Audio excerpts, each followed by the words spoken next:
What is up, geeks and geekettes? It's another edition of the Countdown to the Geekcast. I know, 2 streams in 1 week. Whatever would be the reason or the purpose. And we haven't had 2 streams in 1 week in a very long time, so I'm actually pretty excited. If you're in the chat, do not hesitate. Say what's up because we have an awesome show today. I'm gonna count how many giveaways, movie advanced screening giveaways we have today. 1, 2, 3. We have 3 advanced screening giveaways. If you're in the Houston area, we have 2 movies for you that we are releasing today for giveaways. And if you're in the San Antonio area, like myself, then this is the big one. We are giving away advanced screening tickets to Sonic 3, Sonic the Hedgehog 3. Super excited. I'll probably talk about that a little giveaway. We also have a major announcement to make today. And for those of you who are here because of that, that's going to happen a little bit later in the show, like towards the middle. I'll probably do the Houston giveaways to start off. We'll do the major announcement towards the middle of the show. So stick around for that because you don't want to miss it. And then we'll do the Sonic giveaway closer to the end just to kind of spread stuff out. And so for those of you who saw the tease, saw the poster, the major announcement involves the show Superman and Lois, which of course had its series finale recently, and it was just incredible. And that show, probably more than any other comic book show that's been around, I would say. I mean, there's The Boys, there's Invincible, but like Superman and Lois has always been this constant high quality level series, both in the writing and the special effects. And the thing I most appreciate about Superman and Lois is that every other comic book show, there tends to be whenever they start getting into like family dynamics and like family drama, sometimes it like steps into the realm of like um a soap opera. Sometimes you Smallville fans, you know what I'm talking about. Every now and then, the family dynamic or the plot kind of steps into this borderline soap opera type situation or scenario, and it gets a little too cheesy, and it doesn't take you completely out of it, but you're just like, what are we doing? Superman and Lois, I'm happy to say, has never done that. Every time they bring up sort of a relationship dynamic, there's a subplot dealing with Lois, who was suffering from cancer during season 3. They do all of that extremely well. It's comes from a genuine place. It's very authentic, and they just handle it superbly. So back to tease, right? So our major announcement regarding Superman and Lois will happen a little bit later in the show. And also today we're going to be discussing Creature Commandos. So that's going to be the very last part of the show. Is Creature Commandos.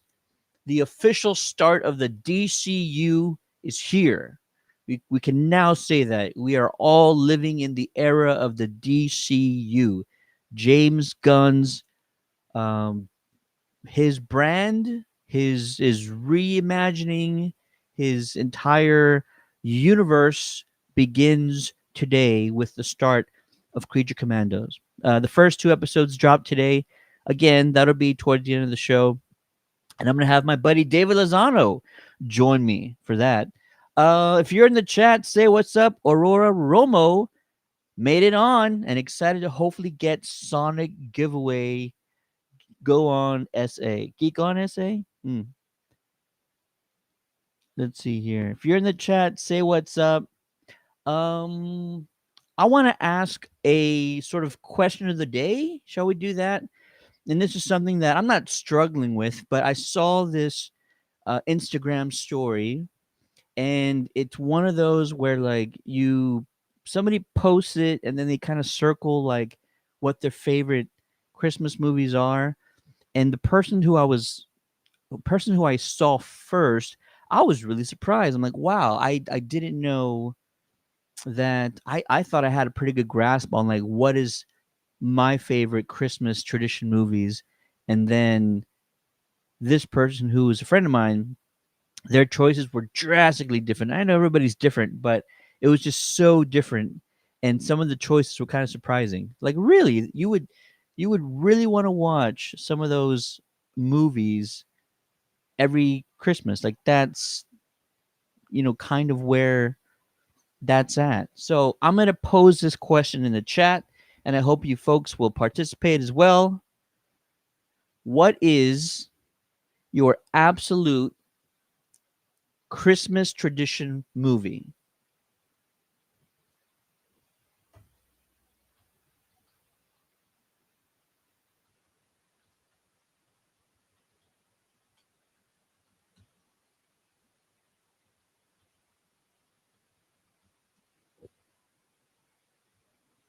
So, question of the day: what is your absolute go-to Christmas tradition movie? And you guys can just go crazy with that. I'm going to tell you mine as well. I'm going to tell you mine, then we're going to get into some geeky weekly headlines. But first, let me catch up with the chat. Frank Valdez is in the chat saying, "What's up?" Stephanie Denise is in here saying, "What's up?" Aurora says, "Sorry, meant go SA, LOL." Manuel Garcia, what's going on, sir? Nothing much. Chilling, having a blast. And look, he's already beat everybody else to it. He says Batman 2. Yeah, Batman Returns. Man, you know what? I always forget. I always forget that one is sort of like right there as far as like Christmas movies go. And I Die Hard comes to mind, right? Because like didn't Bruce Willis a few years ago say Die Hard was not a Christmas movie? He might have just been trolling fans. But Batman Returns is absolutely a Christmas movie. And I love that part about it. The scene that always sticks out when I'm thinking about it is the lighting of the Christmas tree, and oh my gosh, they had the female dressed up all in this like sexy Mrs. Claus outfit, and she actually fell penguin, right? Dropped her off the side of a building, and she actually lights the Christmas tree by landing on it, and then the bats come out. That is wild. That is such great writing. We have more comments on here. Aurora says Home Alone all the way 1 and 2. Aurora, I'm going to ask you what's act. Do you have a favorite? Because I do have a favorite, and so I'm wondering if you have a favorite as well. Um, my favorite, I don't have an exact reason why, but I actually prefer Home Alone 2 as opposed to 1. And I feel like I'm in the minority about that. I don't know if anybody else feels that way as I do, but Home Alone 2, it just felt like the laughs were bigger. I mean, honestly, the brick throwing off the rooftop scene is like by far my favorite funny Christmas scene in any movie. All the Christmas movies you can come up with, the funniest scene to me will always be Kevin McAllister throwing bricks, throwing bricks and hitting Marv. I saw that in the theaters. I saw that sitting in a movie theater, and I could not breathe. I vividly remember sitting in my chair next to my parents. I could not breathe. I was laughing so hard. And it felt like the scene went on for 5 minutes. And it's only like a 2-minute scene. It felt like it went on forever. Marv was just, I don't know how he's not dead. I don't know how. Stephanie Denise in the chat saying, "This Christmas, my mom loves that movie, so we make sure we play it every year. Not your typical choice." You know what? I'm having a hard time picturing what this Christmas is. Let me look it up. And while I'm doing that, I'll get to some more. Manuel says, "Elf." Funny enough, we were just having dinner, and Elf was on the TV. Elf needs to be. Elf is still underrated, even though everybody knows how good it is. Elf is still underrated. This Christmas, I've never seen this. Regina King, Idris Elba. Wow. I need to go look this up. Thank you, Stephanie. I'm going to go look this up. That was Stephanie, right? Yes, that was Stephanie. Elf, I think the one thing that should have happened immediately is we should have had a sequel. Like a really good sequel. Don't make a sequel just because the first one was amazing, but seriously, why have we not gotten an Elf 2 movie yet? It just feels like a no-brainer. I don't know. Let's see. Frank says Grinch is one. Yes, Grinch, Jim Carrey, classic. And now the DreamWorks Grinch, I feel like people watch that one just as much now. That's kind of taken some of the thunder away. Millie's in the chat saying Edward Scissorhands. Ooh, I've not seen that one. It's been a minute. I actually need to watch that one. Aurora says if I have to choose, it would be two as well. It's comical. Yeah, it's so good. Daniel Stern, Sticky Bandits, so funny. Is there a funnier comic duo than Daniel and Joe Pesci? Like those guys are just incredible. Denise Stephanie says part two is better in my opinion as well. Frank says two because the hotel staff. Oh my god! Yes, yes. Oh my gosh, yes. The entire hotel staff of Home Alone 2 is just absolutely fantastic. Starting off with oh my gosh, oh my gosh, oh my gosh. Tim Curry, the legendary Tim Curry. I didn't know Tim Curry was Pennywise until like later after I'd seen Home Alone 2. I'd seen it growing up, had no idea who played him, and then it was like years later I found out that Tim Curry was Pennywise, and I was like, no, no way. So good. I've never met Tim Curry. If anybody's met Tim Curry in the chat, I am so jealous of you because meeting Tim would be incredible. I know he does a few conventions. Millie says I prefer part two also of Home Alone. Okay, I guess I'm not in the minority. I just always assumed people loved the first one more. everybody can everybody can picture that scene. It's so good. It is so good. Liz says the Grinch. Yes, absolutely. So Jim Carrey or the DreamWorks one that came out? That's the question, right?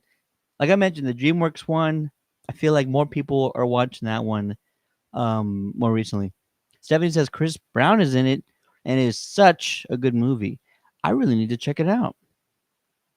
Manuel, Merry Little Batman. You know what? Yeah, this came out what last year? We talked about it a little bit on this show. Did I do a review? I can't remember, but we did talk about it a little bit on the show. We had posted that it was coming out, and it was actually really good. My daughter loved it. She absolutely loved it. All right. I've been talking a lot, so we got to do. We have a lot of giveaways, so I'm gonna quickly start off with the first giveaway. And I know you guys are waiting for the Sonic one. We got to do the first giveaway, which is in Houston. This is going to be for the movie The Fire Inside. The Fire Inside features Ryan Destiny and Brian Tyree Henry. This is the inspirational true story of Clarissa Shields, arguably the greatest female boxer of all time. It looks fantastic. And I'm going to put up I have the poster somewhere. Here it is. Okay, so real quick, this is going to be our first of 2 Houston giveaways. Why is my name say JC? Has it been like that this whole time?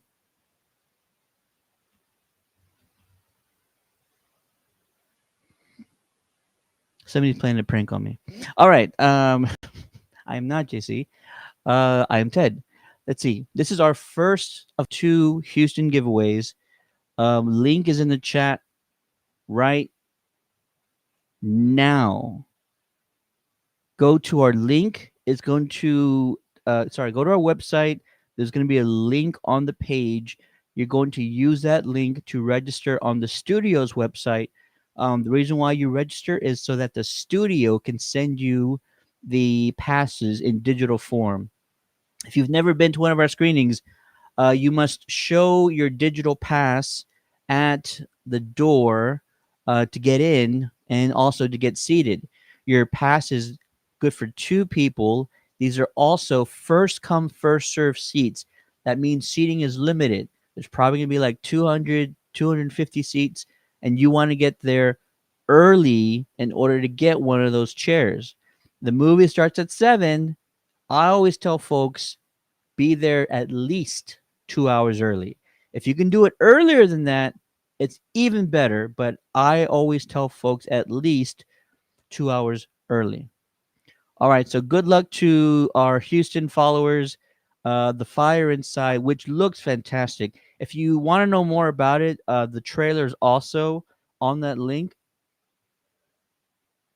so you can watch the trailer. I'm excited for it. All right, we got some more questions here, more comments. Liz did clarify. She says Jim Carrey version. Love it. Jason's in the chat saying National Lampoon's Christmas Vacation. Not even close for me. You know what? I do not blame you. I do not blame you, sir. I feel like I am of the generation that like just missed the National Lampoon films. Like those were huge for like 70s, early 80s kids. I was like a mid to late 80s kid. So like that one kind of missed me. I watch it, but it's not high up on the list for me. You know what is high up on the list for my wife is A Christmas Story. And you know how like TBS or TNT, they do like 24/7, 24 hours a day Christmas Story for like a week. She sits there and watches it all day long. She takes breaks, but she'll go do something. The movie's on. She'll make some food. The movie's still on. She'll kind of do things, and she leaves A Christmas Story on the TV. It does not come off. Erica Mora with the Dark Horse movie, Ernest Saves Christmas. Oh, Raymond says Ernest Saves Christmas. I love Ernest Saves Christmas. So National Lampoon, I kind of missed that one. Ernest Saves Christmas, that's the one that like, oh my god, it's so good. And I feel like this new generation doesn't really know Ernest Saves Christmas that well. Am I wrong? I don't know if I'm wrong in saying that, but yeah, that one it's so good. You're so invested. And the gentleman that plays Santa in Ernest Saves Christmas is one of the best Santas. One of the best. I know there's a lot of great Santas out there in movies. He's absolutely one of the best. Let's see here. Frank says I like Four Christmases. Christmas with the Cranks, hilarious, and Deck the Halls as well. Deck the Halls, Deck the Halls. I need to find that one.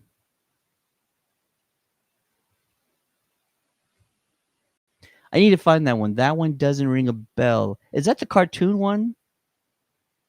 Let me know. Stephanie says, thanks, my older siblings. They introduced me to all the classics. My Wi-Fi is named. Why is the carpet all wet? Oh my gosh.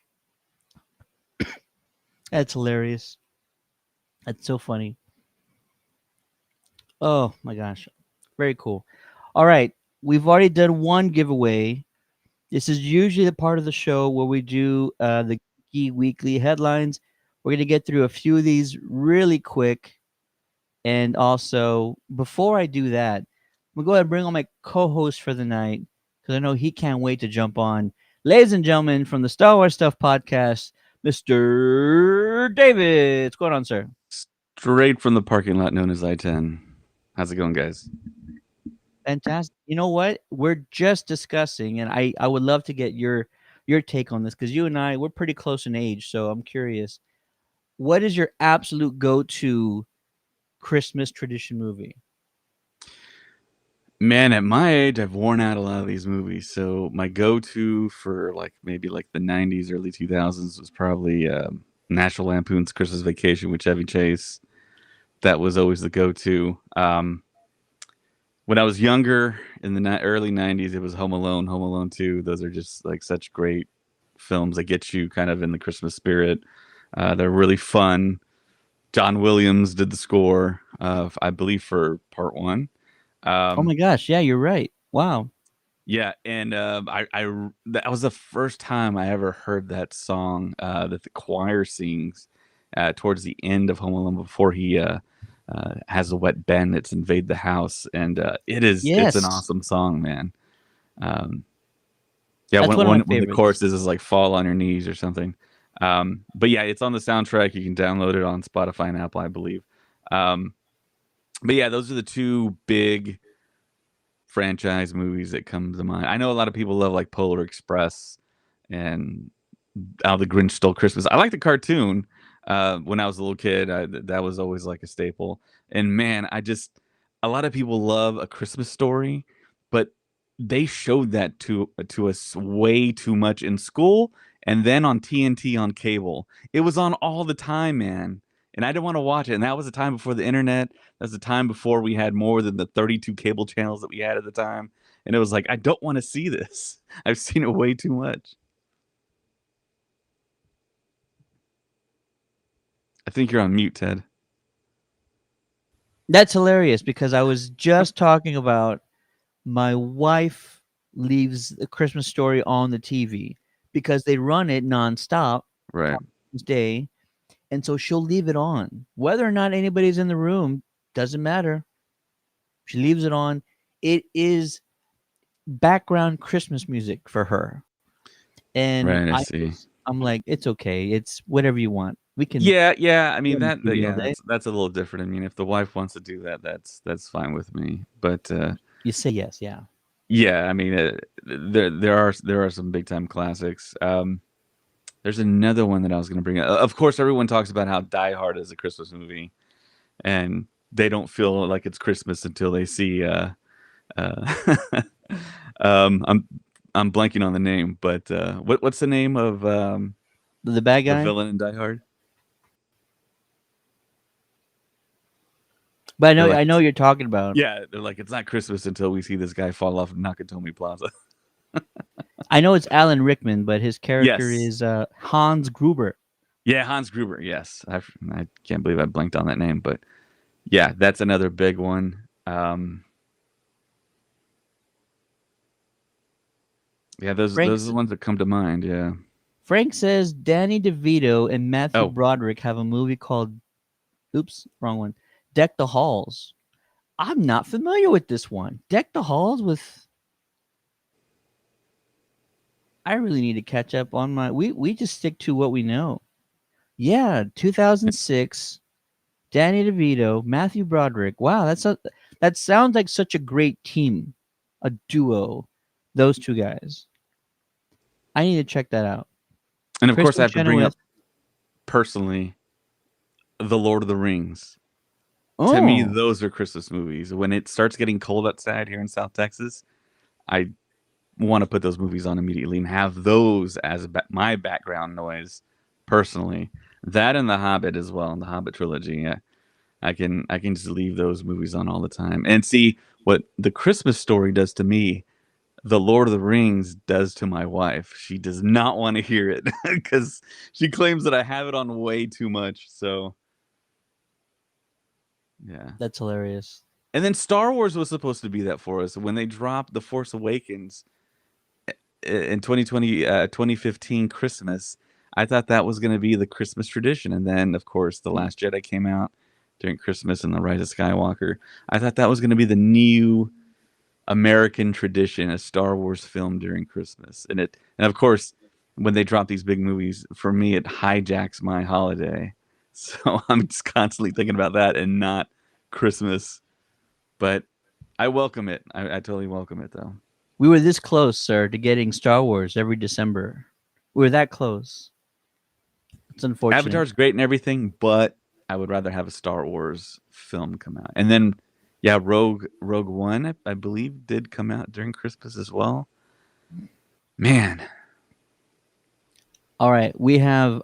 I know you're just joining, Dave, but I have 3 movie giveaways. I've already done one, so this is the second one. This one is also again for our Houston followers.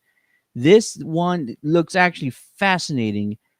Timothy Chalamet, who I know we've seen in Dune 2, and he was recently in Wonka. Like he's just all over the place.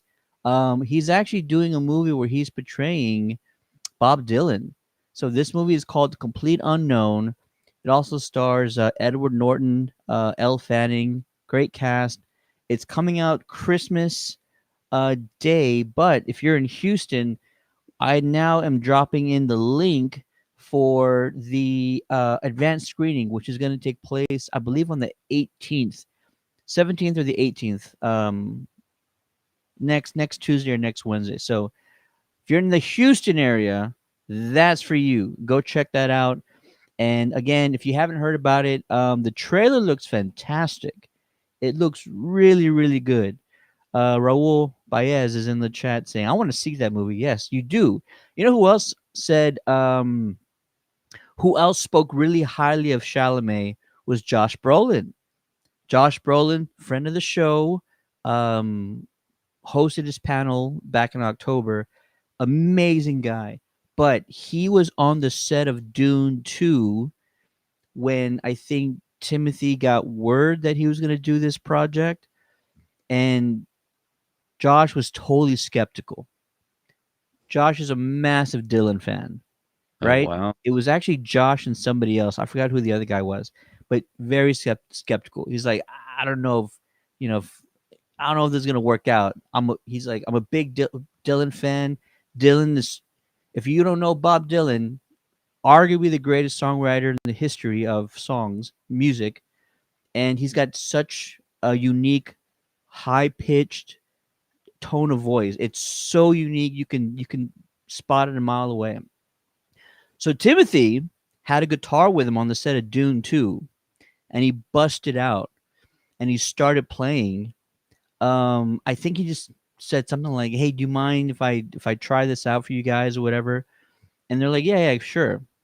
And Josh loved it. oh Josh absolutely loved his rendition. I don't remember what song it was, but he could not stop talking about how great he sounded. So after that, Josh Brolin was totally sold on Timothy playing this role. So now I'm sold. I'm like, okay, if Brolin says that, then that's high praise. So Houston folks, a complete unknown. That's the advanced screening. Again, if you're just joining us, if you haven't been to one of our screenings, seating is limited. It's first come, first serve. I'd say get there at least 2 hours early. If you get there within 2 hours of the start time, it's a risky take, right? Yeah, it's a coin flip at that point. But if you want to be risking kind death. of more certain, get there earlier than 2 hours, and enjoy the movie. Derpy Entertainment in the chat saying Polar Express. I like that one. Yeah. I great Tom Hanks in that one. Yep. They never Robert did a live Zemeckis. action one, right? No, but it kind of feels like they might give it the live action treatment in the future. It kind of, why haven't we gotten that sooner? That But I seems don't like a know. It's kind of one no-brainer. of those like kind of tricky kind of scenarios where the original is trying to be live action with computer animation, and I guess they did the performance capture technique for the actors, and it quasi looks more realistic than it does animated. I don't know. It's kind of like one of those like gray areas. Derpy's right. They did a legacy sequel, we'll call it, last year to A Christmas Story. We watched that. I don't remember if I liked it or not. I feel it was If you no, don't I feel remember it, you like probably didn't like it, Ted. no, I feel like it was entertaining. I feel like it was good, but um A Christmas Story is one of those movies. It doesn't even like have a plot, Hmm. kind of. It just kind of exists, and you don't think about it a whole lot, and it's just one of those things. Yeah, but yeah, you're right, Derpy. They made um the sequel, and it was just amazing. I was tired of watching Miracle on 34th Street or It's a Wonderful Life on NBC. I Yeah, gotcha. I I believe it. agree with Stephanie. That's another one that you have like kind of in the background. You really just don't watch, but it's like when that comes on, it's like, yeah, you know, it's Christmas time. Frank says when I think Die Hard, I think Rick and Morty's episode version.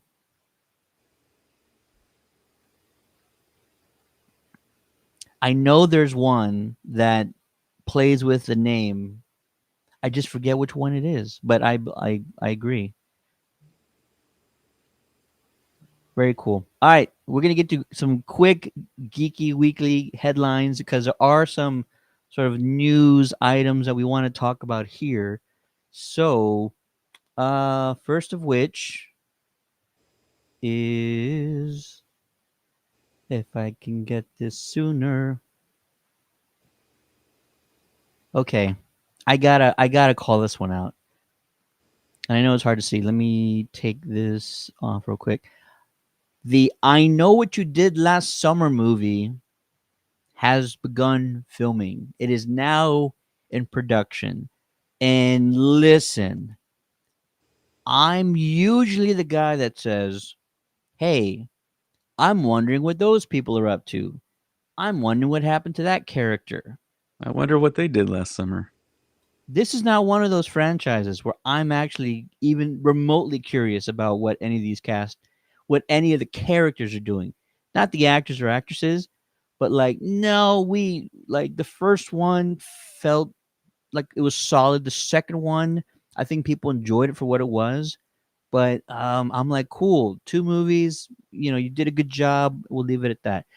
I don't know what you're gonna do in this one. Like, I just feel like it's too hard. It's too big of a leap for the audience to get invested in a story that doesn't tie directly to the original. And if you come up, excuse me, if you come up with a story that ties to the original after this much time, it's going to feel real flimsy. And I think that's what's tough. And they reportedly are bringing back like Sarah Michelle Gellar. And it's like, how are you bringing back Sarah Michelle Gellar? If you know what happens in the first one, then you understand how impossible that is. Do you have thoughts on this one? I mean, I Know What You Did Last Summer. That's a '90s horror film that kind of spawned off of, I think, the success of the original Scream, and of course Jennifer Love Hewitt was in it, Freddie Prinze Jr., Sarah Michelle Gellar, Ryan Phillippe. Ryan Phillippe, Um, yeah. yeah, and of course, yeah, Freddie Prinze Jr. eventually married Sarah Michelle Gellar. Um, but yeah, it spawned the sequel. The sequel, I think, had Brandy in it and Jennifer Love Hewitt back in it, and of course Freddie Prinze. Um, but yeah, I don't really remember much of the sequel. But I mean, this is a horror franchise. They've only done the two films, but I think the name recognition is there. So they're going to get people in to see it. It just depends on. Do you know when they're going to release this movie? It'll be out, I want to say next summer, but don't quote me on that. Okay. Are they going to bring in some big names? It's a good question. I've heard very little about it because I'm kind of like, I'm so iffy on this. Like I was a teenager when the first one came out or close Yeah. to it. So like you would think I would be the target audience, but like I'm not excited for it. I'm not asking for it, and I'm usually very optimistic when these type of projects get um, announced. I Yeah. really just don't know how they're going to pull this off. I don't want to. Well, I don't want it to flop. I just don't know how you're going to pull this off. well, I mean, you just get it to star Sydney Sweeney, and I think you got a hit right there. There you go. I would do that for sure, 100%. Feels like a very Sydney Sweeney type of vehicle movie for her, or someone like her to star in this thing. You said you didn't remember the second one that much. The second one's one that actually cast Brandy, Yeah, that's the one and big part of it that I remember. I think Mekhi Yeah, Phifer was Mackay in that Pfeiffer. one. Yeah, he was in it too. Let's keep the horror trend going. The Thanksgiving sequel will begin filming early 2025. My sources said late first quarter, and it will be released around Thanksgiving 2025. Surprise, You don't surprise. say. I I thought the first one was worth watching, but this all stemmed from Eli Roth putting together this fake horror movie trailer that was all grainy, looked like it came out in the 70s, 80s for Quentin Tarantino Yeah, and Robert Rodriguez's Planet Terror and Grindhouse Death Proof. movies. Yeah. Yeah, exactly. And so I wanted a movie that looked exactly like that trailer. And the trailer was very old school, very gritty, and they kind of got away from that a little bit. It looks more modern. It looks like it was filmed, more recent times. The Mm. killer, they kind of had to change the story to kind of make it make sense. But like in horror, you don't need to make sense a lot of the time. So I appreciate them coming out with the first one to begin with. I will watch the second one because I want them to do better. But if you had asked me what should the Thanksgiving movie be, I would have said exactly like the trailer, which not a lot of people remember, I don't think. But it was so amazing, just the Um, style that they did it in. I think almost like the original Chainsaw Massacre style. Yes. Yeah. Yeah. Very much so, just like that. So yeah, that's another announcement that came around. And what else? This I'm very excited about. I think it's a shoot. It's a no-brainer. But X-Men '97 has been nominated for the best animated series at this year's Critics' Choice Awards. Right I on. feel like this is a no-brainer. They should be a shoe-in. The only other animated series I would probably consider is maybe Invincible, because I love that show and it is so good. But Well, there is X another Men one, 7. Ted. Ooh, what is it? There is another show that I don't think any of us on Countdown City has watched. Um, and it's winning all the awards. And usually when it's up again, like when X-Men is up against it, it's the other one that wins. I believe it's an Asian anime, I believe. If you're out in the chat and you know what I'm talking about, chime in with the name. But the name escapes me. I haven't seen it yet, and I don't have any friends that have seen it, but I've heard about it from other podcasts that yeah, it's always a shoe in to win to beat Are you gonna anything, say even X-Men 97. are you gonna say Arcane? That No, one? no, no, not Arcane. Arcane's a real good one too, and they just dropped a second season, I believe. And the original Arcane was really, really beloved by a lot of people. But yeah, there's another animated series that came out that's really winning all the awards. Let me see if I can bring it up here. You do that, and then going back to our Christmas question, Raul says Seth Rogen's The Night Before. Love that Christmas flick. I'm actually thinking I never got around to it. I actually know which movie you're talking about, and I feel like I never watched it. Not on purpose, but I need to go watch now. So Raul says go check out The Night Before.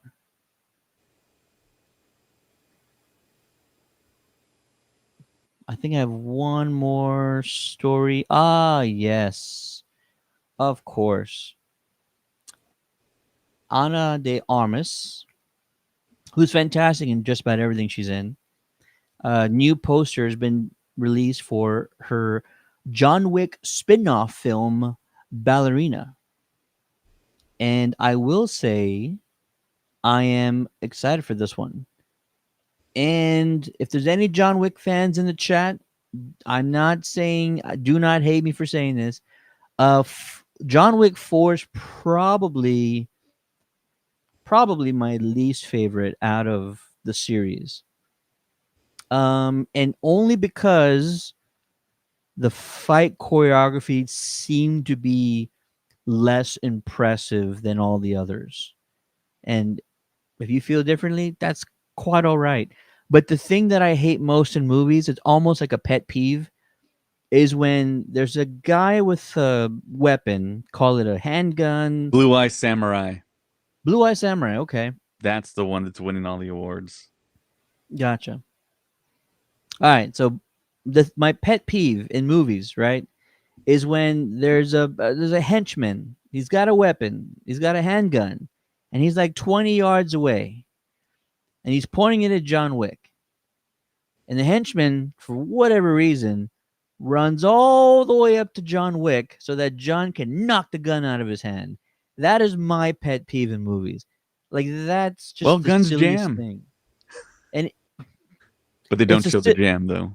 it's the silliest thing, and it happened a lot in John Wick 4. And every time it happened, I'm just like, stop, stop. You know what? It happens a lot also in Chris Nolan's The Dark Knight Rises. Mm-hmm. So many henchmen with weapons are like running at Batman, and Batman's just like punching the gun out of their hand. I'm just like, why? Why are we can't come up with any better choreography than that? Um, real cool side story is that Tommy, who's part of the show, that guy Tommy who does the WrestleCast every week, he actually interviewed some of the original cast members from the Warriors, 1979, and so I actually watched the Warriors because it's been decades since I've seen it. I watched it again, loved it, and then for some reason I felt like watching John Wick 4, which I'm gonna say this out loud. Don't be mad at me. I had only seen it for the first time in that sitting. So I watched The Warriors, and then I watched John Wick 4 back to back, just by happenstance. I didn't plan this. I just did it. And then there's a scene in both movies that are nearly identical. It's the radio DJ, and she says some line that always starts with, "Hey, all you boppers out there." And so in the Warriors, the radio DJs actually like announcing there's a hit on the Warriors gang to like New York City. And so John Wick replicated that in the fourth movie. And when that came on, I was flipping out. I'm like, wait, whoa, whoa, whoa, whoa. How did I get back to the Warriors? It was so spot on the way they did it. So John Wick 4, they did almost an identical tribute to the Warriors movie. And it just magically, I watched those two movies back to back. And it just like, I was blown away. I was like, wow, it's so amazing. Let's see. Frank Valdez, Office Christmas Party. Yes. And Heldon Kumar had the 3D Christmas movie. Both of those are amazing. Yeah. Stephanie says 45 years ago when it came out. Yes. This is the 45th anniversary of The Warriors. She says it's a classic. Absolutely. Oh, and Frank played the video game. Did you ever play the video game, Dave? Possibly. I played so many video games when I was younger. What was it like? Was it based on the movie? Yeah, it was based on the Okay. original film. Yeah. Maybe I need to see Joe's like in the the cover art. chat never seen those movies. Which one? Because we're talking John Wick. We're talking the Warriors. If you've not seen the Warriors, my friend, you need to go watch it right now. That's what you need to do. The Warriors is like Stephanie says it's a classic. It's iconic is what it absolutely is. Iconic film. And I only realized this week when I was editing the interviews by which you can actually watch Joel Weiss, who was part of the Rogues, and Michael Beck, who played Swan, the leader of the Warriors. Both of those interviews are now on our social media and YouTube channel, so you can actually go watch those already. And then there's going to be 3 more interviews that will drop this week. I forget what I was going to say about that. Yeah, Warriors iconic. Oh, I found out this week that Lin Manuel Miranda has some sort of like rights to the movie. And so he actually came out with a concept album, and involved like Nas, it involved like other rappers. Hmm. And so years ago, they made this concept album based on the Warriors movie. And I think that he was trying to come up with a way to get it on Broadway. I don't know if it is yet, but I think that's still the plan. Either way, I would I would I would like to see like a movie done, but I don't know if you could do one. It just there's certain styles or certain feelings, emotions you just can't pull off in this day and age. And so somebody might want to try, but it would be tough to pull off a Warriors movie like a reboot or a remake, I think, in this day and age. Would you watch that, Dave? Yeah, yeah, for sure. And you're talking about Sopranos actor Lin Manuel Miranda, right? Is he in the Sopranos? For like 4 seconds. Oh, is he for Yeah. real? No idea. When you watch that random episode of The Sopranos, when you see him, you'll be like, "Oh my god!" Yeah, very young man in that scene. There's certain people who they're just super talented, and you're just like blown away how talented they are. Lynn is absolutely one of them. He wrote. I'm trying to remember this. Was it I think he's one award away from the EGOT too. I think he wrote the Mufasa soundtrack. No, not Mufasa. During COVID, is that right? Oh my gosh, I can't remember now. There's one movie where he was stuck during COVID, and he just had nothing to do, so he like wrote out like every song for this movie coming out. It was either Mufasa or maybe it was Moana. It couldn't be Moana, it was before. Encanto Oh my gosh, it might be Encanto, yeah. or In the I, Heights. no, it might be Encanto. I think he might have Okay. wrote out all the music, or like kind of most of it, He is bits and credited for pieces. Mufasa, the Lion King, There you go. and Tick Tick Boom. Yes, Tick Tick Boom, which is incredible. Andrew Garfield is the lead in that one, and Andrew's role is Oscar worthy. Joe says, "Yeah, never seen Warriors, bro. What are you doing? What am I doing? I'm a horrible friend if I've never told you before to go watch Warriors." And Denise is reciting the famous line, "Warriors, come out to play." Gotta have the 3 bottles too. Clink. I can't. Ooh, I have 2 right here. Start clicking them. Yeah, it's pretty close. There you go. That's my Warriors tribute. Okay, that is our geeky weekly headlines. I think for right now, what we're gonna do is we're gonna do the big announcement. Let me just make sure I have all that I need right now. Give me like 2 seconds.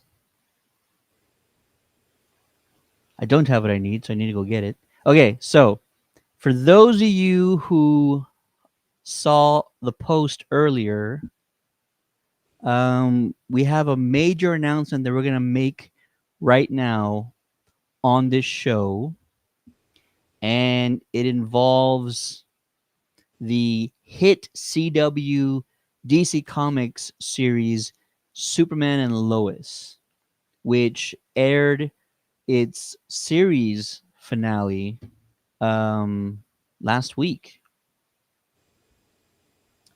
So And it was a great one, man. it was it was a great one. It was incredible.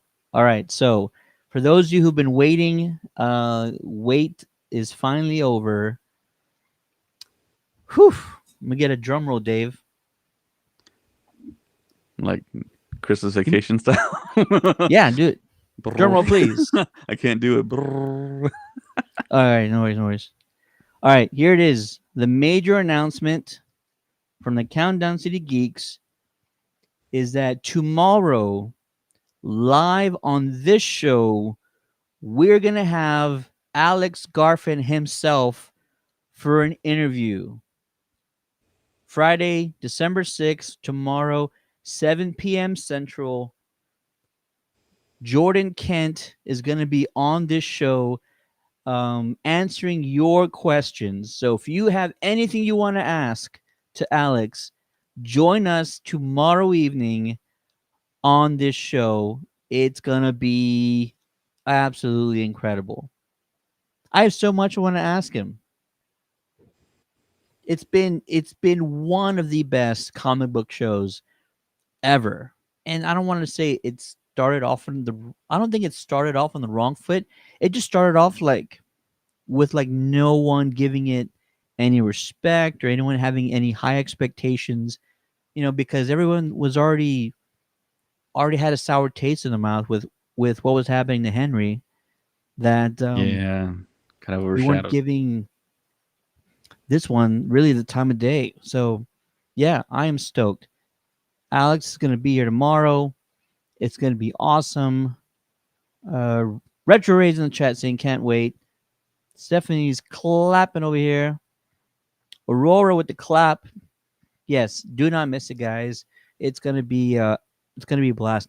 We've done a lot of interviews, but we've not done a lot of live interviews. We've done maybe one or two. So it's great that he's coming on. He's gonna talk about the show, and we'll be able to let you folks out there ask any of the questions that you might have for Alex. And now that the show is officially over, it's kind of, you can ask whatever you want. It's hard to ask questions before show starts. It's hard to ask questions while the show is already aired. But once the season's over, it's kind of like anything is game. And so yeah, it'll be a trip for all the fans to do it. Pretty awesome, huh? Yeah. Yeah. It's an awesome get. That show was fantastic. And it ended, it had really one of the best TV show endings, I want to Yes. say, in recent memory. I really can't think of another series that ended the way it did, and just the emotional factor of it all, and just kind of wrapping up what DC. It was like an end of an era type of ending as well. Just a collective, just farewell. Yeah, and it's also a farewell to the Arrowverse in general. Arrowverse, which started in 2012 Sure. with Arrow, of course. And this show, our team has been lucky enough to talk to a handful of folks from various shows. Yeah, and so they're just the best people. Every time we talk to a new cast member from Legends or Arrow or Brandon Routh, who's kind of been in a number of different shows. Yeah, he's just everybody we talk to from any of these shows are just the nicest people. They really are. The Yeah, only one that I agree, because we were there, San Diego Comic Con. We went to their panel, yeah, and Yeah, the actress. What's the actress's name that played Lois? Bitsy Tulok. Yeah, she when she came off stage, she looked me dead in my eyes, and she was very, very emotional and sad because she knew it was the last panel. And of course, I put my hand out there, and she grabbed my hand, and she held it for a while. Oh my god! And I was Wow. like, "Oh my gosh!" And then same thing with Tyler. When Tyler came off, man, he like shook my hand for a while. Like, I mean, it was a mixture of like understanding that there's the sadness that the show was ending, and then just giving that farewell that a lot of people. I'm one of the rare people in the planet to have that experience with them, and it was awesome. I didn't know that story that she kind of held Yeah, it. man. I mean, she was like very, very sincere, and she really let her guard down, and she was almost like consoling in a way, you know? Yeah, that's amazing, man. Yeah, I'm excited. Ray's saying you will cry once you watch the series finale. Yeah. Yeah, it's always been. Again, I said this before when we first started streaming. They know how to do the drama well. They can get the audience emotionally invested in what's happening. They're so good at that, and they're real stories too. Everything from like angsty teenagers, like that's a real thing. Like I kind of make fun of my son because every time Jordan or Jonathan says something, I'm like, oh my god, that's you. That's something you would say. And every time they're arguing about something, like, oh my god, that's you. That's what you would say. And then season three, just Lois's whole like battle with cancer was so real and visceral, and it really is an emotional thing to behold because, especially in the U.S., everybody's affected by cancer. You know someone who's gone through it. You know someone who's had it. I know too many people, actually, mostly family, who's had it, and so it's always an emotional thing. And the chemo and the hospital visits, like I've been there. I've not me personally, just I've been with family members Hmm. going through those stages. So yeah, the way they did it, it was genuine. It was real. Just that entire show, they never half-assed anything. They always were just high caliber, high quality in everything they did. Every storyline, no matter how little or how big, um, absolutely fantastic. One of the best comic book shows series by far. It didn't start out that way, but it ended that way. And it's probably not how you start, it's how you finish, which is kind of the reverse for all the other shows. Arrow started out great, Flash started out great, and then there was a lot of bumps in the road towards the end of those two shows. But yeah, so that's our big announcement, folks. Alex Garfin will join us tomorrow on a live stream tomorrow, 7 p.m. Central Standard Time. So mark your calendars and join us for what is sure to be just a fantastic conversation with one of the stars of Superman and Lois. He's been there since the beginning, so there's a lot to talk about. Very cool. All right, we got to do this now. Um, in about a couple of minutes, we're going to begin our Creature Commandos review on the first two episodes. But before we do that, we're going to go ahead and do our Sonic the Hedgehog 3 advanced screening giveaway. This is open to San Antonio residents. The screening will take place on Tuesday, December 17th at 7 p.m. Near the Alma Ranch area. So, if you can make it, Let me make sure that time is right. Ooh, that time is not wrong. Right. The start time is 5 o'clock. I need to make sure I repeat that. It is a 5 o'clock start time on Tuesday, December 17th, which is early for a lot of folks. It's not quite yet Christmas vacation. So let me repeat that. Sonic 3 giveaway, San Antonio residents, Tuesday, December 17th, 5 o'clock is when the movie starts. So remember when I said you got to be there early? Like, start thinking about how early you got to be there to make sure you get there on time. All right, here we go. Link is in the chat. If you would like to join the Countdown City Geeks for the Sonic 3 San Antonio event screening, use that link. It's going to take you to our website. Register with the studio site. And I'm not going to say how many tickets we're giving away, but everybody everybody here should be able to get some. So if you Aurora says drive fast after school. Yeah, man. Got to get those kids out a little bit earlier. Stephanie says, I miss Smallville. Yeah. Smallville was great. That one had bumps in the road, I think, like later seasons. Especially when you listen to who are the two guys that have their podcast, Talkville? Michael Um, Rosenbaum. Michael Rosenbaum, yes, his podcast. Listen to him talk about the episodes, and he'll tell you like he does not hold back. He's like, I can't believe we did that. That's so ridiculous. Or he'll say like, I can't believe we put.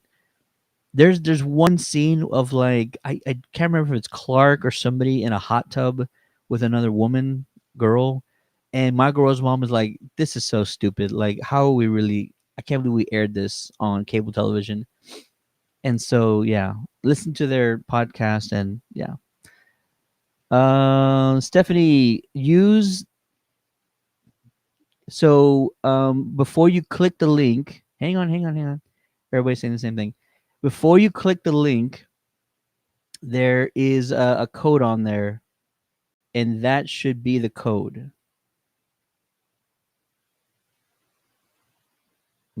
Now I'm gonna try just in case. Yeah, it feels like Superman and Lois is gonna have that kind of look back with fond memories type of vibes like Smallville did for years and years and years. Because man, that ending, I can't say enough about that ending, man, because they brought in so many elements that will just like that everyone I think, especially Americans, have, like Ted said, unfortunate connections to. And yeah, it's pretty moving. Yeah. All right. Let's see here. Um, Raul says I'm ready for Sonic. Medrith says pick me. Aurora says doctor's note. I think so. Yeah. Okay. A lot of folks saying the code didn't work. CJ saying the code didn't work. And what's crazy is the link is working for me because I'm looking at it right now. Hmm. I wonder if this is kind of like a browser issue because that happens sometimes. Yeah. Depending on what browser you Switch to Firefox, guys. Go to a desktop. Is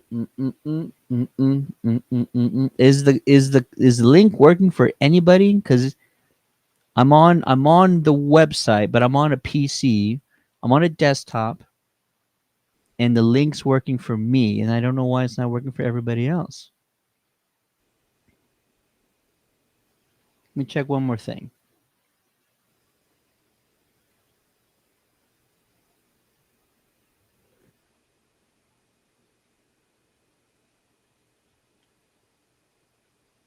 I'm gonna try one more thing, guys.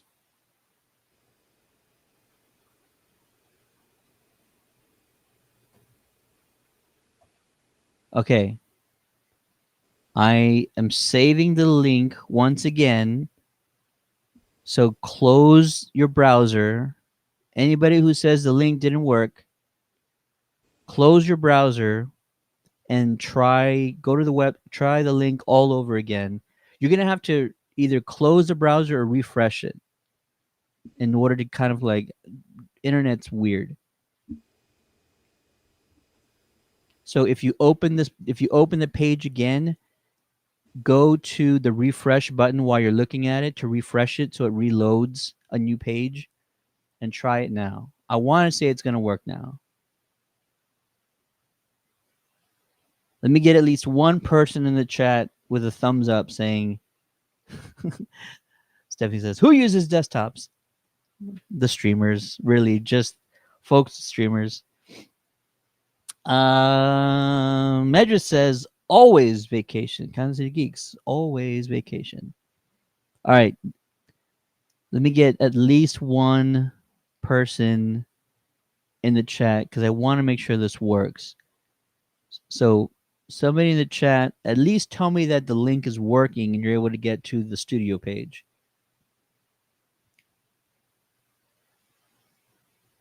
Stephanie's crying. What? Is it not? This is not good.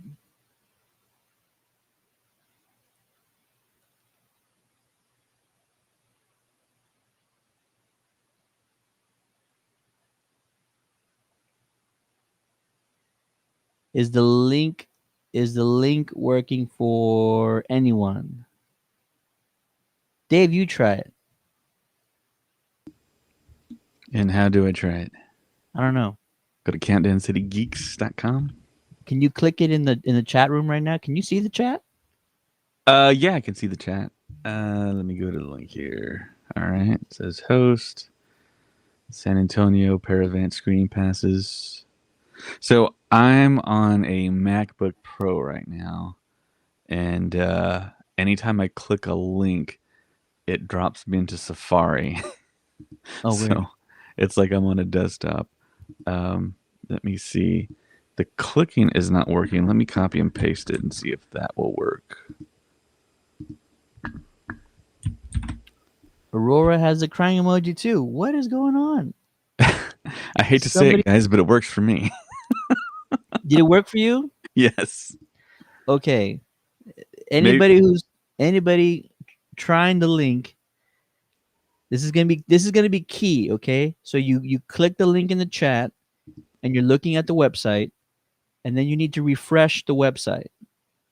And that after that happens, tell me if the link is working. All the other folks too, Liz, Raul, Yeah. Millie, So it took me to the website and it says CJ. San Antonio, use code, and there's a hyperlink and there's a bunch of like random characters. I click on that. It takes me to the page, the Fandango page to claim my tickets. All right. Dave says it's working, but I want at least one person in the chat to say it's working.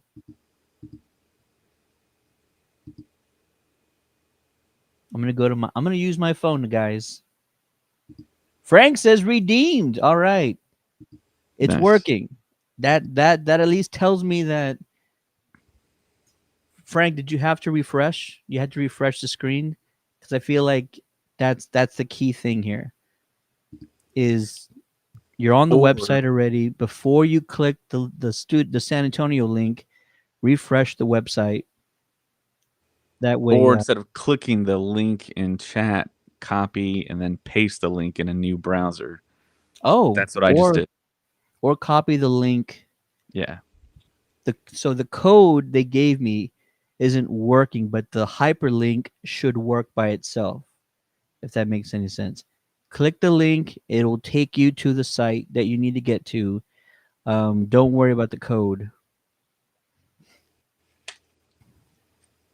Frank says no, didn't refresh. All right, but it still worked. I hope everybody else is getting their tickets. Stephanie says I can't see the link anymore. Stand by.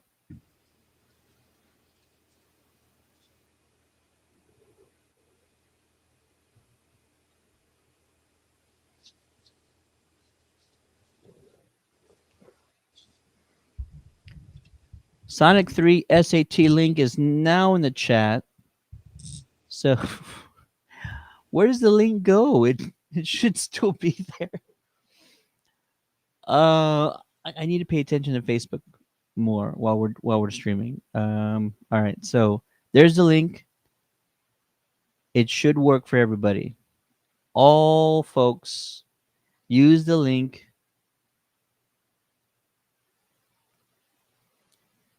Oh, we have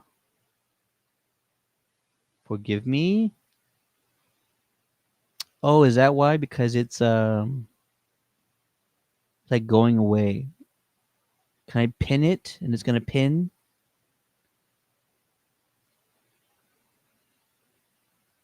All right, I threw the link back in the chat. Millie says her sister got it. So Stephanie, the link is there. Liz, the link is there.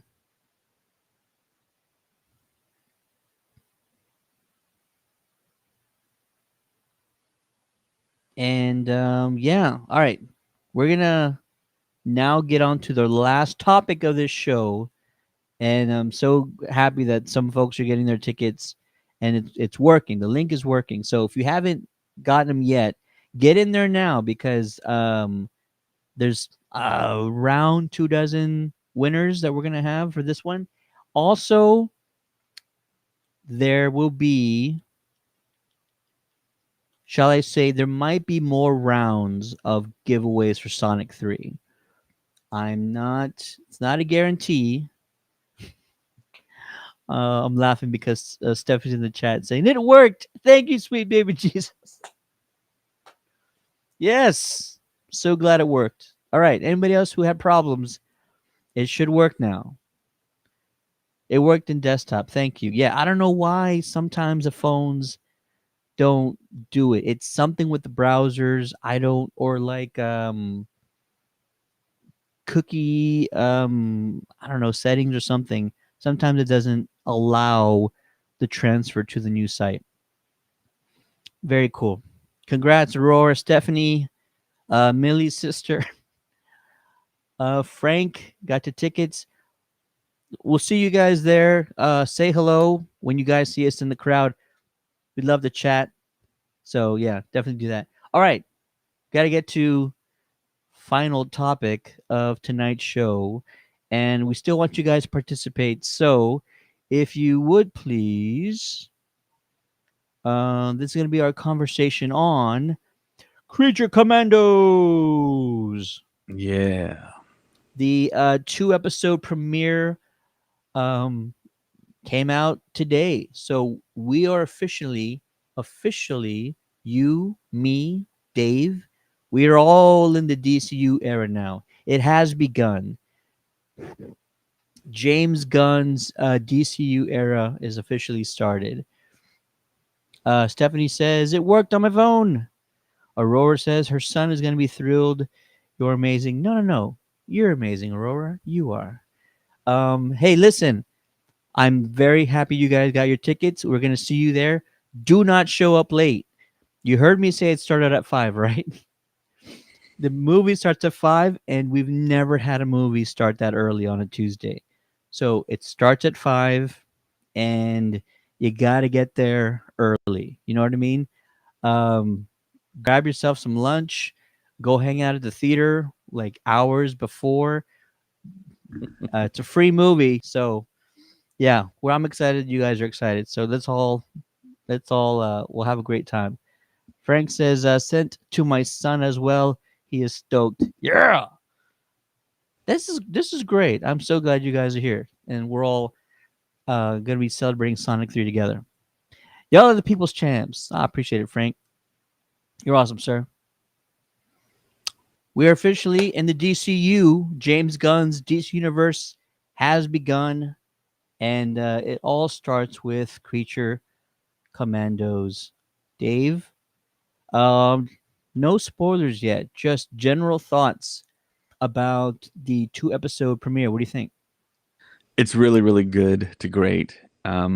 We all kind of figured, and I think the old like Marvel James Gunn bubble here that we're in, everyone that's a fan of his kind of had the feeling that this is going to be everything that he really gets involved with and shepherds and writes is going to be pretty good to great. And I think this is exactly that. And of course, he brings in all of his talented actors, voice actor talent in this show. And yeah, they really knock it out of the park. To me, I think Maria Bakalova, who played Cosmo, um, the cosmonaut dog from Yeah, that's Guardians right. 3, she's in it. Frank Grillo does a terrific job as Rick Flag Senior. Weasel is back in it from the Suicide Squad. Um, Indira Varma, she does a fantastic job as Bride of Frankenstein. And of course, the last thing I From think we all saw from her Game in of was Thrones. Obi-Wan Kenobi as well. That's right. That's right. She was. And of course, one of my favorites, Alan Tudyk, who played K2SO in Rogue One and the upcoming Andor season 2. He plays Dr. Phosphorus, and he has an interesting power set. Um, and of course, David Harbour, who's also a Star Wars alum that people might not realize that, but he voiced a Jedi Knight in one of the Vision seasons, and his episode is awesome. So, and of course, Viola Davis reprises her role as Amanda Waller. But it's solid, guys. It's really good. Very adult. This isn't a kids' TV show. It is animated, of course, but yeah, this is very adult. Unless you do let your kids watch this type of thing, yeah, I wouldn't advise for parents to let their kids watch this. But yeah, really good. I like the story. I like how they set it out. I like the introduction. Um, there's one element they introduce that it's like, oh yeah, you look at the characters. It's like, of course, those are the rules. Um, as you can see on the screen, all kinds of different characters here, different power sets. Yep. Um, the chemistry works really well in this show, and I just saw these 2 episodes just a while ago, and I actually do want to watch them again. So it feels like there is a rewatchability factor to this series, and the character building I think it's going to get better. It's already good now, but I think it's going to get better, and I think people are going to kind of fall in love. And I think this show is going to have the same kind of effect that James Gunn's The Suicide Squad had, where it didn't have a lot of eyeballs on it initially, but after a while, people caught up to it, watched it later, and it kind of got the recognition later on. I really haven't heard the recognition yet for that show, but of course, it spawned off one of the great superhero TV shows of all time in Peacemaker. With John Cena, and there's going to be season 2 of that, and that's going to connect to the DCU. So Yep. yes, Thursday, December 5th, 2024, the very first day of James Gunn's and Peter Safran's DCU starts today with this TV show, Creature Commandos. I'm going to repeat a lot of what you said. Definitely TVMA. Do not. It was funny because there was like a few adult situations where I'm like, are they really going to? And they didn't. And then I think again, it was like, are they really going to? And they didn't. And then they did. And I was like, wow, all right. Yeah, and we can say what it is, right? Yeah, Uh, there's There's nudity, there's intercourse. sex. Yeah. Yeah, two of them. There's two intercourse scenes in this Okay. series already, and 2 episodes in. So maybe The it's first one two per episode. episodes. Yeah, there you go. One Yeah. per episode. It is yeah, it's a crazy wild team up. The animation reminds me a little bit of the Harley Quinn series. Mm-hmm. It just kind of has a little bit of that style. I I'm intrigued by the plot line.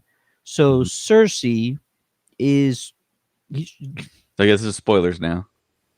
get into some spoilers. Yeah, Cersei is the villain that we know of so far. I feel like Mhm. with James Gunn, nothing's off the table.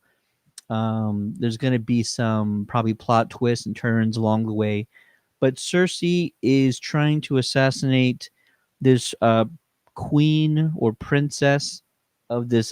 I think it's a made-up country because I've never heard of it before. And they send in, what do they call them? Team M. They call them Team M to protect this princess.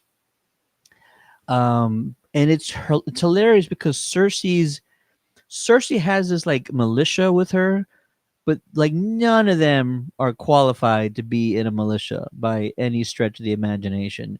So it's a little tongue in cheek because it feels like they're making kind of a jab at like internet trolls. It kind of looks like they're just putting generic internet trolls into like these outfits, and they're part of Cersei's militia for whatever reason. The fighting is brutal, like the violence is brutal on this show, but it's really done really well. It is funny, it's hilarious. I'm looking forward to more episodes, and we're dealing with Rick Flag Senior. That is how I believe they're explaining the kind of different characters from the Suicide Squad. So that one had Rick Flag Jr., who perished. This one has Rick Flag Sr., who is played by Frank Grillo. And if you actually brought out Rick Flag Sr. And had Frank Grillo playing him in a movie, I'm down for that. That would be incredible. Same thing with Alan Tudyk playing. Is it Doctor Phosphorus or Uh, Mister Phosphorus? I keep on wanting to say Dr. Phosphorus as well. Yeah, it is Dr. Phosphorus, spelled out Dr. Phosphorus. Yeah. So this is very similar to Alan Tudyk in um. Oh God. Oh God. I'm Blanking. gonna walk. I'm getting too old for this. My gosh. The other DC team up show. The Oh my God. I keep thinking of it's not the one with Brendan Fraser. Doom Patrol. Doom Patrol. Oh, Yeah. there you go. Alan Tudyk had I think he played, was it Mr. Nobody or something? And he was like a villain type character. And so like you kind of feel like he's kind of hitting the same beats for this guy a little bit. I know it's not Mr. Nobody, by the way, but it kind of reminds me of that character that he played. Either way, he's doing a great job. He also, that's what it is. He's got other additional characters that we've not seen yet that he's going to be voicing. One of them is a pretty big, one of my favorite Batman villains. Um, I guess I won't spoil it yet since it hasn't happened. But yeah, so Alan Tudyk's gonna be voicing more than one character. One of them is a major Batman villain, and he also voiced a lot of people in the Harley Quinn series: Joker, Firefly, Condiment King, Clayface. So he's no stranger to working with DC. This guy can do everything. He Yeah. also was Alfred on the Batman Audio Adventures that came out in 2001. I did not Fellow know Texan that. as well. Oh, really? Yeah. Oh, yeah, he was Mr. Nobody. Yeah, he was Mr. Nobody. Was a villain, and it kind of gives me the same vibes of that one. Either way, I'm intrigued by this series, especially with the bride and her backstory.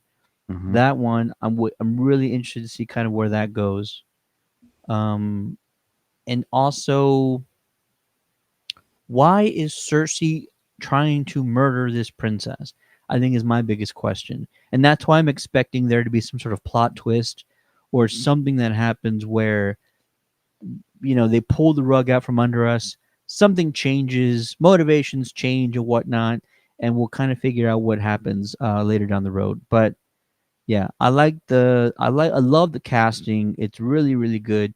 Oh, Sean Gunn plays G.I. Robot and Weasel. That's the two that we were talking about earlier. Yeah. Viola Davis as Amanda Waller is the best comic book casting ever. Better than Robert Downey as Iron Man.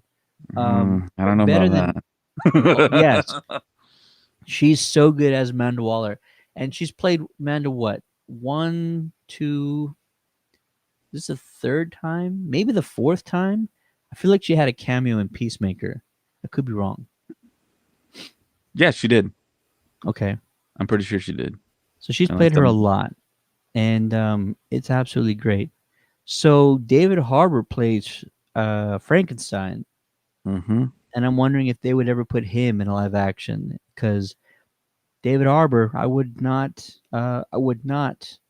mind seeing him in the DCU.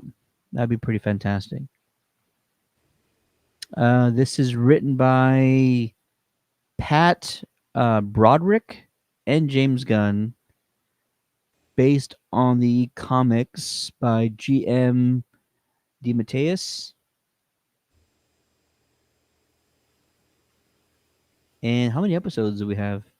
It's 8 total, so there's 5 more after they release the 2 today, or maybe it's 7 total Seven. if you do the Seven math. total. Yeah. It's all good. 7 total.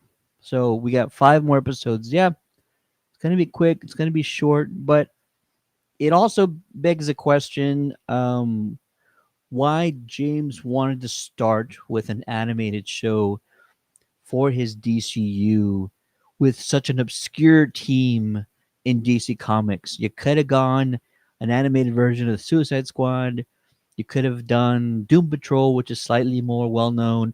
You could have done a team up hero show, but maybe this is not his speed. So yeah, I want there to be the connective tissue across the DCU. And so whatever stems from this show, I want it to mean something. I really, really do. And so I think his sort of brain trust over there at the DCU, that's what the goal is to have that connective tissue across all their projects, even more so than Marvel. I think that's part of the objective is how can we tie everything together slightly better than Marvel did. And Marvel's gotten away from that. And I think that's the biggest reason that nobody talks about why Marvel isn't considered high quality entertainment anymore. I'm not saying that. A lot of folks out there have been saying that. And I think that's part of the reason. But yeah, I really want there to be that connective tissue. And so this show has to mean something in the grand scheme of things. Who does it introduce? What plots, what story arcs stem from this show? All of that is what I'm really interested in. And so, yeah, that's all I got to say about that. Anything additional, Dave? That second episode, man, they really delved deep into the bride's background and how she came to be, and they did a really good job of kind of showing her origin story, and then also, of course, Frankenstein there, and what happens at the end of the show is really it's really an interesting study on these two classic characters. I agree. I also like the. There's a great montage of basically him trying to court the bride Yeah, throughout like history. Yeah, history. yeah, And so they're going through the decades, the 20s, 30s, 50s, the 70s, and he keeps the running after her. '90s. He keeps Yeah, like beating him up and like running away and getting away from him and stuff. And so it's such a funny and entertaining montage of them through the decades. So you kind of feel that history. And yeah, I really am having a good time watching it. It's fun. Um, the episodes are short, but they don't feel short. There's a lot happening. Like the plot moves pretty quickly through these episodes, I think. And yeah, I can't wait to see what happens next. Also, at the end of, I want to say the first episode, it's hard to see it because your Max application is going to quickly push you to the second episode. But if you stay on the credits, at the end of the credits of the first episode, there is a longer trailer. And in that trailer, they show some stuff from like for episodes from the future. So Okay. not in episode 2, but like episodes that have still not happened yet. And there was some kind of major reveals in that trailer. Mm. I actually posted one of them on our Facebook page. Um, very Snyder-esque, if you ask me. Not claiming anything, but in the trailer, Cersei shows a nightmare glimpse of the future. In that future, Peacemaker is dead. Superman has been impaled by some sort of massive spike. Starfire is also behind Superman, also impaled on a massive spike. And it's just interesting, and that raises the bigger questions, and that's what intrigues me the most, is that those are the three characters they called out. Two of them who who've already been cast and already have projects that are well on their way. Peacemaker season 2, Superman featuring David Cornsweet, and you can see Superman's emblem on his chest. It's literally David Cornsweet Superman who's lying dead, impaled on this spike. So Wow. why? Why this nightmare glimpse of the future? Is that what this Team M, is that what they're trying to undo? Are they going to save the DCU by preventing whatever horrible future is about to happen? That is what's intriguing to me more so than it's this comedy, it's adult themes, it's what have you, but there is this sort of major overarching plot potentially, right? Unless it's just a throwaway stupid scene that they threw in the trailer. But I would think that James Gunn's not about to waste our time, and Mhm. I feel like there are some major implications, and I, for one, applaud the effort and the time to kind of build out this major plot point. Yes, go watch it, Dave. It's really cool. At the end of episode 1, you gotta wait through the credits, and then there's that sort of big season trailer in it. Hmm. Frank, Frank has some comments here. Um, sorry, this one's a little old. We went to the Godzilla Kong screening. You had at AMC. It was so dope. You even interviewed him. He was thrilled. Oh, your son. I interviewed your son. That's fantastic, man. That's so awesome. Uh, was on IMAX one. Was on IMAX one. Was fire. I think it's still the Godzilla thing. And then he said, I already told him. He said, check me out at noon From school. from I school. would That's too. hilarious. I would tell my parents the same thing too. I mean, this is a pretty cool thing that is happening now for kids of a certain age with these advanced screening tickets. I mean, I would totally. I would be looking forward so much to something like this to go to an advanced screening, see the movie that I've been wanting to see before anyone else. I mean, that's the coolest, man. That's like the dream that we had when we were kids.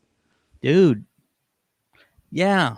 No, you're not wrong, man. And you see the excitement in people's faces. You see it when they're lining up. I've met a bunch of friends just from being in these lines. And let me tell you, I am no spring chicken. I've been going going to advanced screenings since I was like 20 years old because in one of my prior jobs I was doing promotions for a radio station, and that's when radio stations were doing all the promotions. So what we do here, give away tickets to you kind folks, lovely beautiful folks out there, I was doing that for radio, and we go to the screening and stuff. And so like I've been doing this for 20 years. 20 years giving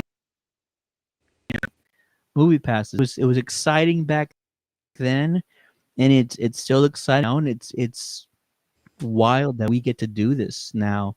And thank you to Paramount for allowing us to give out screening tickets to San Antonio folks. Yeah, it's pretty crazy. It's gonna be a good time. This one looks fantastic. Sonic, the franchise, might go down as one of the best trilogies out there. It's pretty solid all the way around. I agree. All right. Yeah, Creature Commandos. That's our thoughts on it, and we want to hear from you guys. After you get to watch the first two episodes, let us know what you think about it in the comments. Aurora says, "Thank you, Paramount." Absolutely. Let us know what you thought about Creature Commandos in the comments. We are officially in the DCU, so we're in for a wild ride. I have no idea what's gonna, come down the road. And if anybody asks, I am a major fan of the DCEU and the Snyder films that came before. So I don't feel like that era's completely dead and gone. I feel like you can now see the potential of honoring the past when you watch a movie like Deadpool and Wolverine. What did they do? They honored the entire Marvel Fox film catalog, brought back Elektra, which, look, nobody cared about the Elektra movie. Everybody hated on it. But you bring back Jennifer, and what happened? Everybody loved the fact that she was back. You brought back Wesley Snipes, despite the fact that you guys out there hated Blade 3. I heard about how much you hated Blade 3. But you brought back Wesley Snipes, and the crowd went absolutely nuts. And then Channing Tatum, who wasn't even given a movie, um, should have gotten one, never got one, and that got an equal amount of just cheers and just complete insanity when he walked out on the screen. So the DCU is here, but you can clearly see that when you honor the past films, if you honor the past projects and the past work, there's a way to do it that you can maximize the potential of your franchise or your film saga that you cannot reach with just by putting out new material. Um, unless you pull off like the Infinity Saga, which can't be replicated by any stretch of the imagination. So all I'm trying to say is I know the DCU is here. I know the Snyderverse is in the past, but if there is a future where we get to see any of those characters in a cameo or a future story arc, I would welcome it, and I know everybody else would too. You can achieve insurmountable heights by writing stories that could incorporate future multiverse characters like an old previous Batman or an older Superman or something like that. It's possible, and we know it can happen, and we know what the results would be. It would be epic. So that's my TED Talk. Thanks for coming to my TED Talk. Thank you, Ted. Yep.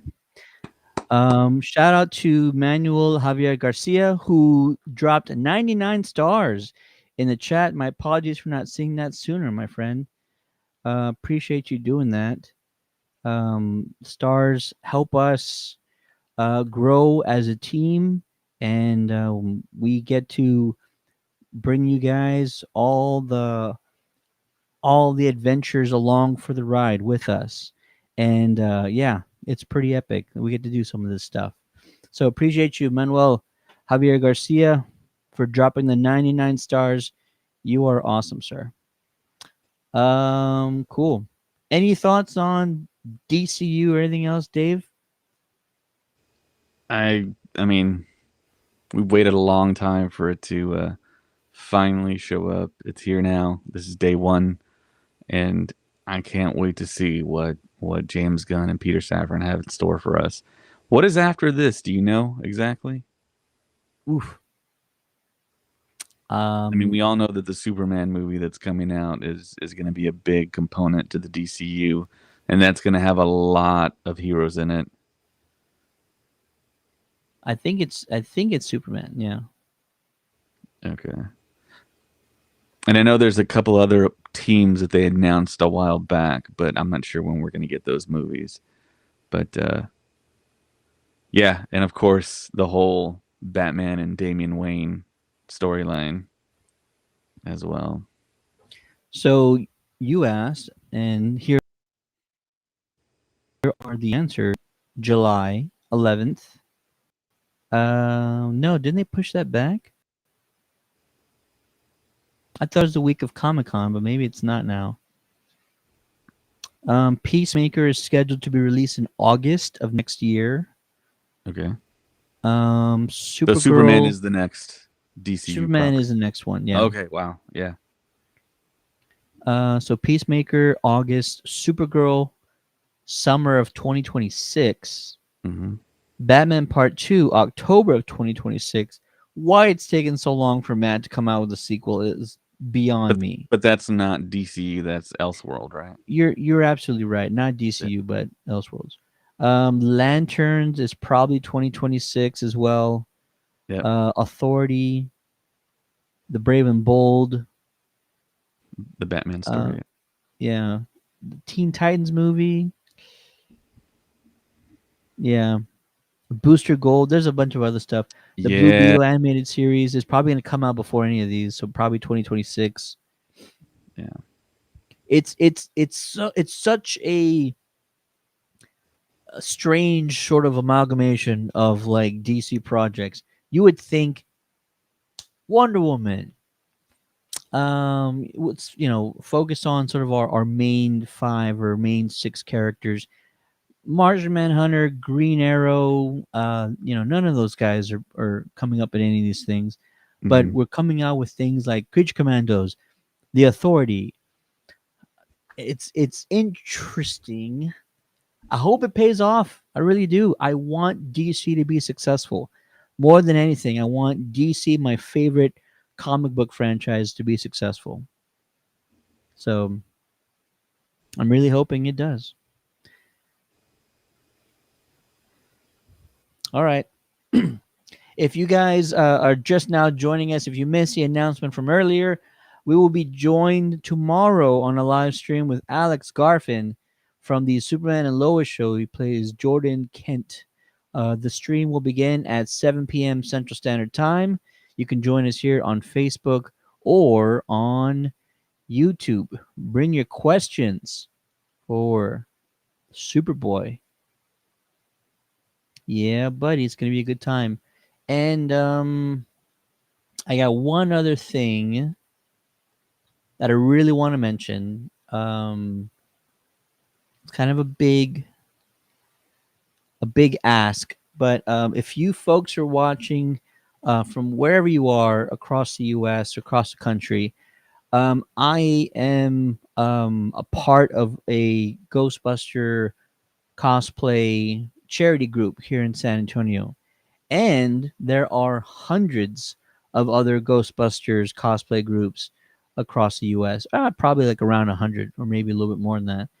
Either way, a lot of the franchises in the US here are all having toy drives for the holiday season.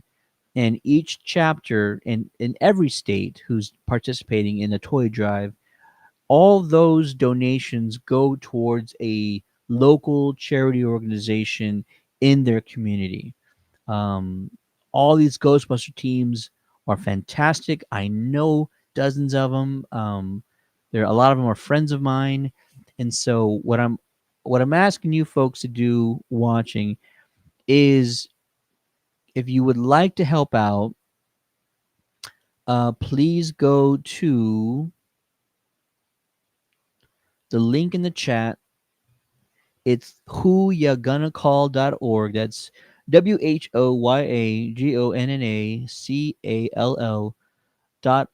WHOYAGONNACALL.org/toy drive. And what this is going to allow you to do is find a Ghostbuster charity organization in your neck of the woods. This is the website. You go over to the left here and you can select a state that you live in and find a charity organization in your state and find a drop off location for your donations. Most of the time, it's unwrapped toys, so toys that have not been used, and sometimes there are monetary donations that some teams will take. So, if you would like to help out this holiday season towards a good cause, go to whoyougonnacall.org right up here on the left. Link is also in the chat. Find a Ghostbuster charity group in your state, and they'll have the drop off locations listed. For those of you in the San Antonio area, there's a lot of you folks. We have two locations right now. We're working on a third. The first, I'll start here. First is Dragon's Lair Comics and Fantasy. This is the Alamo Ranch location, Loop 1604 and Highway 151. Um, Fantastic group, comic book store. If you love comics, just go for the hell of it. But also bring a toy with you. Find our drop off box, leave it in there. We also have a drop off box at the Andretti Indoor Karting and Games. This is over there by the Rim, so Highway 1604 and I-10, northwest side of town. Here's the kicker: if you bring a toy to Andretti's, take the toy to their redemption office, and they're going to gift you a free 1 hour arcade card for your donation. So thank you to Andretti's for making that huge incentive. If you ever want to take your kids to Andretti's to go play some arcade games, they literally have the best arcade games in the city. Now you can do so by bringing a toy, taking it to the redemption office, and tell them this is for the Ghostbusters of San Antonio, and they will give you a free 1 hour game card for their arcades. While you're there, it's not free, but play the Ghostbusters VR game if you're a Ghostbuster fan like I am. I got some stuff here, there. It's a car right there. Who's not Um, a Ghostbusters fan? I mean, right? Well, I mean, like you would think everybody, but their movies aren't making $1 billion. I have no idea why. well, Um, I mean that I don't think that means a whole lot, really. But I mean, I think generally everyone's like of a certain age, and when you're a part of multiple fandoms, Ghostbusters is usually part of y'all need to love it more. That's all I'm saying. it. Y'all might be fans, but y'all need to love it more. We need to keep this franchise going. I've waited too long for it to not succeed as much as it needs to. Either way, if you go to Andretti's, also play the Ghostbusters VR game, virtual reality game. There's two games there. One of them, you're going around with a proton pack trying to capture Slimer, defeat the Stay Puffed. It's a great game. The second game they have there, it's virtual reality, is a Ecto One flying racing car game. Yes, I said all those words.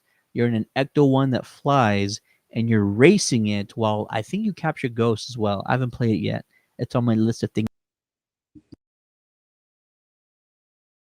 Free game card by donating to the Ghostbusters and get to play all the arcade games for 1 hour absolutely free. We appreciate your guys' help. They're all going to great causes. We partner with the Big Brothers of South Texas, the CASA Group, which is the Child Advocates of San Antonio, and we also partner with community leaders in Uvalde, Texas. We've had events out there over at the Uvalde Library. Um, always special to go out there and help out the community of Uvalde when we get an opportunity. So please help out this holiday season, and we appreciate all you folks out there. What a massive episode. Giveaways. announcement. DCU launched. Man, it's beginning to look a lot like Christmas. All right, Dave, what is the Star Wars Tough podcast doing next week? The Star Stuff podcast is doing their customary pre-show for Skeleton Crew on Tuesday at 7 p.m. Central, right before the show drops at 8 Central, and then we'll do a post show afterwards when the show ends in real time, and yeah, we'll have everyone, all of our friends, come on and talk about it. Ted was on the previous episode. It was pretty good. We had a nice mix of Star Wars fans talking about different things, and I want to give some props to Ted, not just because he's the founder of Countdown City Geeks, and he's my friend or anything, but he did come up with a pretty sound theory before I heard anyone say the specific theory anywhere on the net. So he kind of figured something out. And also, I want to shout out Craig as well. Craig came up with something. I was like, nah, it's not that. It's not that. But everyone now thinks what Craig said on the podcast is Wow. true about the school and trying to make these kids like figure out their careers at a super early age. So yeah, shout out to you guys. Mm, appreciate it. I just, I love good writing. I love it. If anybody who's keeping track, I totally called the ending of the Penguin series. I called that way in advance. I called it by episode 3, and everybody was like, shall I say, traumatized at the end of the Penguin. It's been a while. I'm just gonna go ahead. No, you haven't seen it. You already know what happens, right? Yeah, yeah, yeah. Okay, so Oswald kills Victor at the end of the first season, and I called that at when we reviewed the third episode. I called it, and I'm just like, it would be amazing story wise Yeah. if he kills Victor. Story wise, not as a You got to fan. put that disclaimer there. Yeah, Victor's a great character. The guy that Yeah. played it was great. But Yeah. I just thought to myself, you know what? If you really wanted to make all the audience just like lose their marbles, lose their stuff, you have Oswald kill Victor, and they had the balls to do it. That takes balls to pull something like that off in a TV show. So yeah, Skeleton Crew. Yeah, there's a lot more than meets the eye. You can really tell that they're building towards, um, really revealing some major twists and plot turns, plot twists in that show. So I'm excited for it, and I can't wait to talk about it. We'll also be talking about Skeleton Crew every week, and we'll also be talking about Creature Commandos every week. Are the Countdown City Geeks going to do 2 streams a week? Something we've not done hardly ever. I don't know. I don't want to get used to doing streams. I don't have the time, but Who has the for these time, Ted? shows, I might consider it. We'll see what happens. Thank you all for joining us today. Love seeing all the comments. Love talking about your Christmas movies, and I'm hoping you guys got all the tickets for the San Antonio premiere of Sonic 3. We will see you folks there on the 17th. Stop by and say hi to us, and go check out the Star Wars Stuff podcast on social media. They're on Facebook, is where they're streaming every single week. So go over there and subscribe to them. That way you can talk with them about Skeleton Crew. Also, if you have not done so, go visit our website at countdowncitygeeks.com. We are dropping reviews every single day. We're dropping interviews every other day. It's a blast. Sabrina Kiddo, we just brought on Colin to do articles. They're having a killer time doing that. So go check out the website. We're adding content to it on a daily basis. We have so much uh in planning, like development right now, as far as like the team goes. It's so exciting. 2024 is almost over. Without a doubt, this has been our most amazing year as a team. I cannot explain to you guys how amazing this year has been. I know this is not our final episode of 2024, but it just feels nice to say like we've had an incredible year, and it's not just like one person. Everybody's had an incredible year. David, you've had an incredible year. Tommy's done incredible things this year. He's been on like the panel stage probably almost more than anybody else, maybe even more than me. I have no idea. Jose's had an incredible year. Ray's done more interviews than he's ever done. He's done more interviews this year than any other year.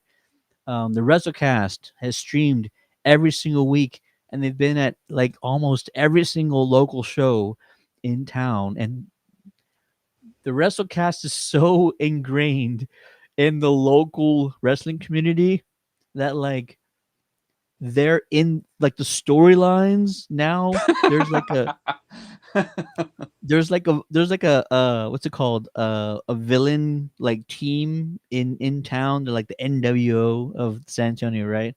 Yeah. And one of the guys is always giving Tommy crap because Tommy's mom is a fan of his name is Chris Marvel. So now every time Chris Marvel comes out to an event with his, villainous henchmen, first thing that he says is, "Hey Tommy, how's your mom doing?" And Tommy hates it. I feel bad.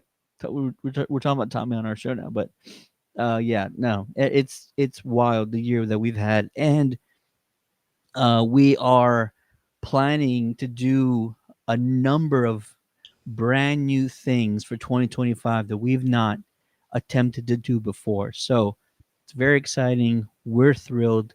We cannot wait, and we're going to bring you guys along for the ride. So, with all that being said, thank you guys for watching. Thank you again, Javier, for the stars.